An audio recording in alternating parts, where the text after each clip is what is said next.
एक राजा शिकारीला जायचा आणि एकदा त्यानं सहज पोपट पकडला.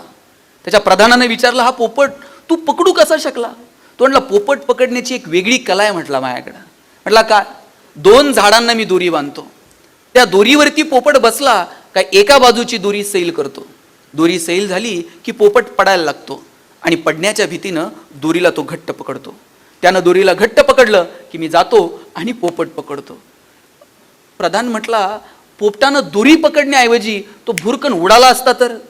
तो म्हटला, त्याच्या पंखांवरती विश्वास नसतो, तो विसरून जातो मायेमध्ये की आपल्याला उडता सुद्धा येतं आणि घट्ट पकडून बसतो भौतिक सुखांना आणि म्हणून पकडला जातो.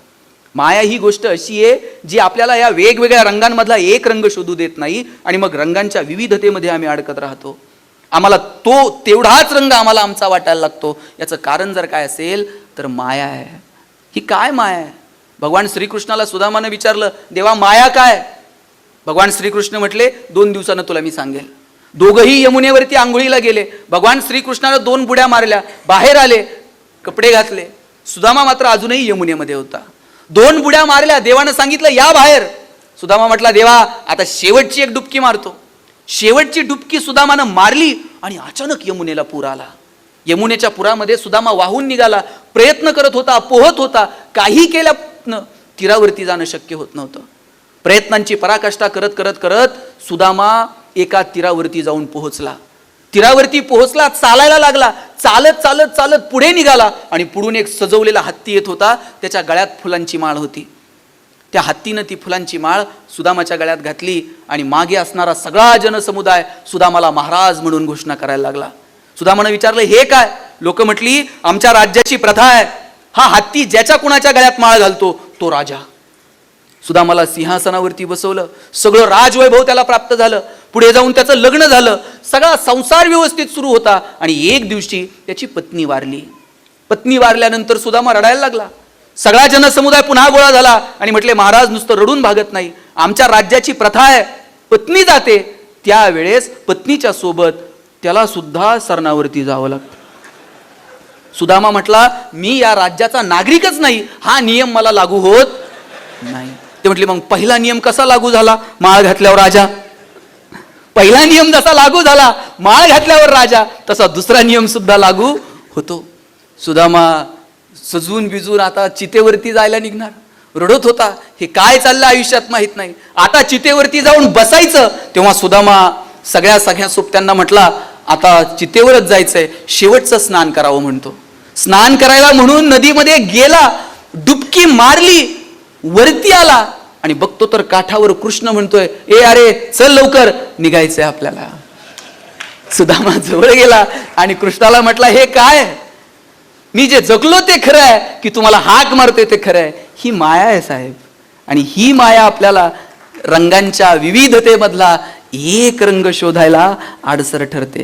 ह्या मायेपासून जे दूर गेले ते पहिलं तीराच्या पलीकडे निघून गेले. भवसागर तारणं त्यांना सोपं होऊन गेलं.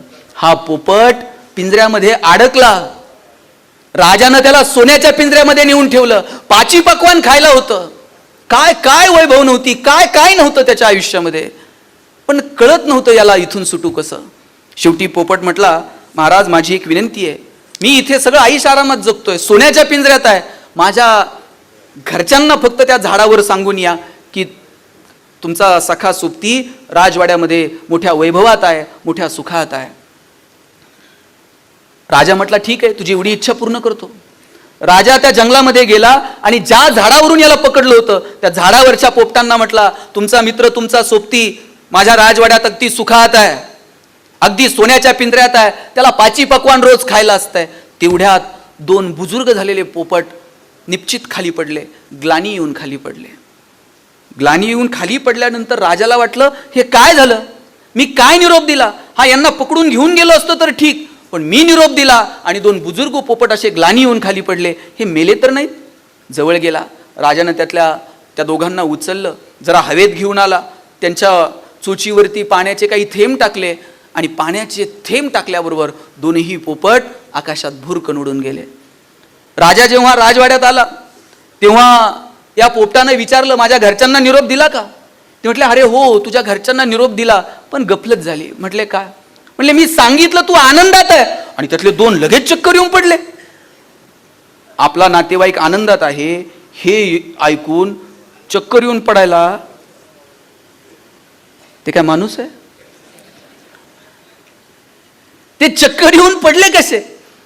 हा निरोप दिला, पण म्हटले मी लगेच त्यांना उचललं, पाणी दिलं आणि ते पुन्हा आकाशात उडून गेले. आणि आश्चर्य, हे ऐकल्याबरोबर पिंजऱ्यातला पोपट सुद्धा ग्लानी येऊन पडला. राजानं त्याला उचललं, थोडंसं हवेत खिडकीपाशी घेऊन गेला, पाण्याचे 2-4 थेंब त्याच्या चोचीवरती टाकले आणि पाण्याचे थेंब चोचीवर टाकल्याबरोबर हा पोपट हवेत भुरकड उडून गेला. आणि जाताना राजाला म्हटला, राजा हा माझ्या मागच्या पिढीचा निरोप होता, हे असं करावं लागतंय, त्याच्याशिवाय मुक्ती मिळत नाही. मी आज तुम्हाला मार्गदर्शन करायला आलेलो नाहीये, मी फक्त सोयराबाई महाराजांचा निरोप घेऊन आलोय. हे असं करावं लागतंय, त्याच्याशिवाय मुक्ती नाही. सोयराबाई महाराजांनी जे सांगितलं, मी तू पण गेले वाया, पाहता पंढरीच्या राया, अवघा रंग एक झाला, तुमच्यातलं मी, तुमच्यातला तू, आपल्या सगळ्यांमधला अहंकार जाईल आणि अवघा रंग एक होईल, अशी अपेक्षा या ठिकाणी व्यक्त करतो.